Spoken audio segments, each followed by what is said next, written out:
So hello guys, welcome back to my channel. आज हम बनाने वाले हैं पेठा गुलकंद मिठाई। सबसे पहले हम पेठे को घिस लेंगे अच्छे से।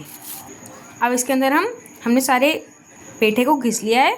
अब इसके अंदर हम 2 चम्मच गोले का बुरादा डालेंगे। अब इन सबको हम अच्छे से मिक्स कर लेंगे।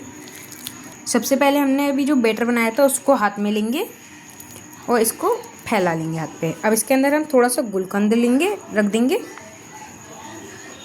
हमने गुलकंद को रख लिया है। अब इसके अंदर हम थोड़ी सी सौंफ डालेंगे, कलरफुल वाली, और थोड़ी सी ग्रीन सौंफ डालेंगे, मिंट वाली जो होती है।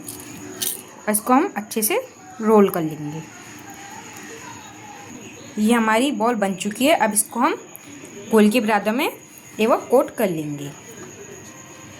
ये हमारी अच्छे से कोट हो चुकी है। ऐसी हम सारी बॉलें बना लेंगे।